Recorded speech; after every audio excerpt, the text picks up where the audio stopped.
So coming to the network hardware, it consists of network interface controller or card. So this has to be plugged into a PCI slot. So a device needs a NIC to be able to connect to a network, and this has to be placed onto the PCI slots. And we have got this RJ45 connector where you are going to connect your UTP cable. Next we need this has to be plugged onto NIC, sorry, PCI slot. So all these NIC have a unique identifier called a MAC access control, that is medium access control protocol.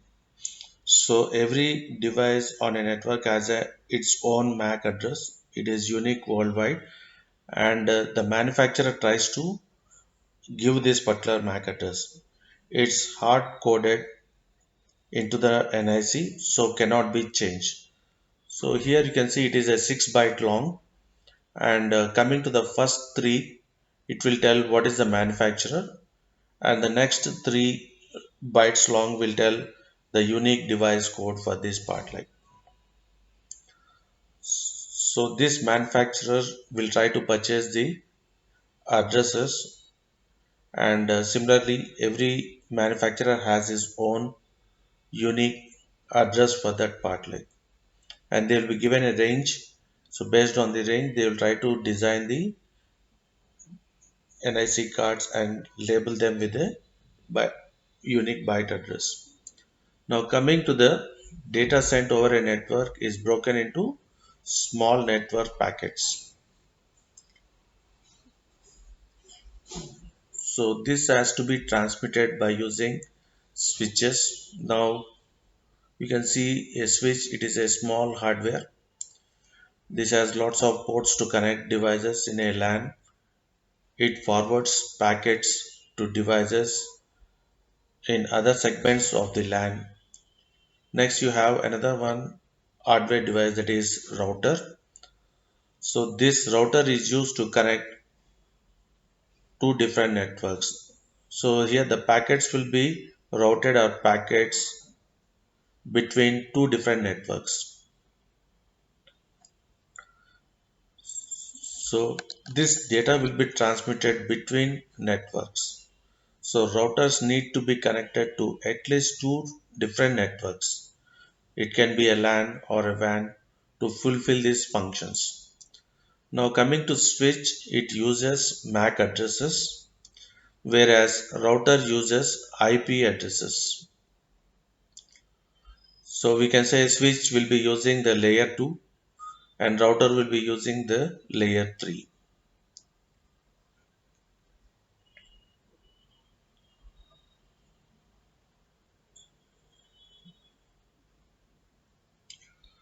So next we'll try to see the other one.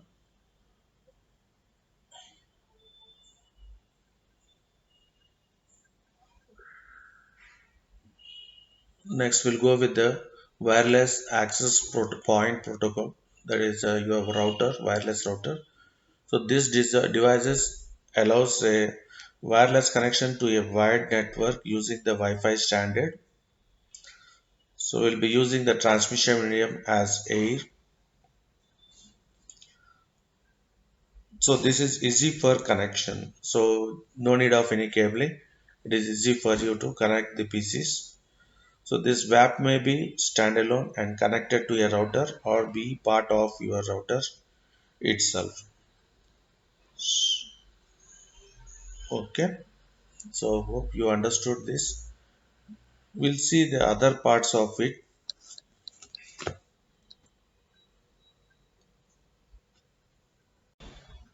So we'll see how to connect different cables to this NIC card. So this NIC card can be placed on your PCI slot. So this is the um, down part, wiring part that will be going into your PCI slot. Now there are three different cables that can be connected here. There are three different standards. So coming to the first one is your BNC connector cable that can be connected to this. So here what I can do is I can use a PNC cable, that is your coaxial cable can be connected here. So we'll see how that can be done. So we need a special type of connector, that is BNC. So directly we can connect it to this particular socket, then it becomes something like participating in a star topology. But suppose I want to make a bus topology, or I want to make your ring topology. We'll see how it is being done. So now to make it a star topology, simply just plug this particular coaxial cable. So just simply you need to place into the socket and then rotate, then it will lock it. So this is how you can connect this particular coaxial cable to this particular BNC. Just simply rotate it fixed. It's easy to connect like. Now I want to make this as something like bus topology.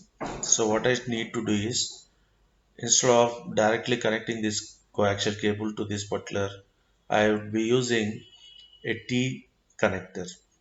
So this T connector is being connected to this particular NIC card. Now simply connect this your BNC coaxial cable to the T connector. On the other end, you can connect a PC, or you can stop terminating the signal. You want to make this as bus topology, you need to stop this signal. Then we'll be using this connector which tries to stop this signal. Okay, instead of propagating further or resonating further, it tries to stop this signal. So this is how you can make it as a bus topology. Okay, suppose I want to make this as ring topology. Instead of this, now you connect another coaxial cable having the BNC to the other part. So this is how you can form a ring for this part line. Now we'll try to see how to connect to the UTP cable. So here I'll be using the twisted pair. So this is a coaxial cable I have used. Now we'll be using the twisted pair. So for case of twisted pair, I'll be using this particular slot. Okay, so for this, the UTP cable should be crumpled to RJ45 connector. So this we call it as RJ45 connector, and this is the UTP cable. It has got 4 pairs, and this is how we try to crumple it. So once it is done, so we are not going to, it is not accept the wrong direction of inserting into the NIC card. So we have got a proper notch which is used for fixing up into that part like. So here we'll try to see how to connect this. So simply just plug and press it, that's it. It gets. So next we'll see the next card. This is used for connecting your optical fiber cable. So this NIC card is used specifically only for optical fiber. So here you can see the two different slots where you can fuse your optical fiber cable for this. So we'll see how to fix your optical fiber cable. So this part, black part, will tell you this is used for converting your light into data signals, like it is a photo detector. Now we'll try to see how to connect this. Just simply place the cable just like your BNC connector, UT coaxial cable. So here we try to fix it and then just simply rotate it. That's it. So this is how we try to connect your optical fiber for case of your NIC card. Next we'll see the working of hub. For hub we'll be connecting 4 devices here in this case. Now we'll try to see how the data is being sent from A. It will be sent to the hub, and all the other hosts will try to receive the information. But here in this case, I want to send the packet from A to C, but all the other nodes are also receiving the data. So this is the main drawback with your hub. Is this clear? So internally the architecture is bus topology. So this creates lot of traffic. So we'll try to see the overview of hub. It is a layer 1 device, okay, and it has got a collision domain, one collision domain, and it follows half duplex. Next, it is a waste of bandwidth. Next, risk for security aspects like, and this can be replaced with your switches now. I want to overcome all the above drawbacks, then this can be replaced by switches. Hope you understood about hub. Next we'll see the working of bridge. So bridge is used to connect two different LANs. So here you can see how the data is being sent. So,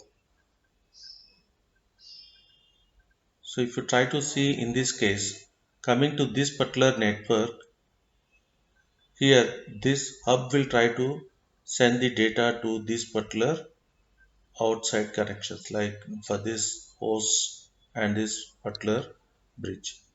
But when it comes to bridge, again it is sending the data to the other network which is connected with LAN, and after this receives the packet it tries to send to all the other. So I want to send a packet from here to this host, then all the other things also will try to receive the information. So in this case, bridge is used to connect two different LANs which are connected by using your hub. Is this clear? So we'll see the overview of bridge. So it is a layer 2 device.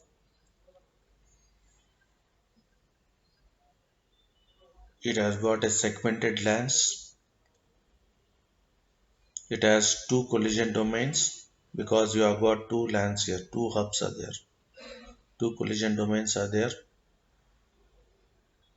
Next, fewer ports are there. Next, this also can be replaced by your switch. Next, we'll see the working of switch. So switch is intelligent when compared with hub or bridge. So we'll see the working of it. So in case of switch, it follows the mesh topology. So here, if you consider your switch, so this is how the different hosts are connected. A, B, C, each has got its own MAC address, and they will be connected to some port on your switch. Now A wants to send the data to C. Initially, A will be sending the data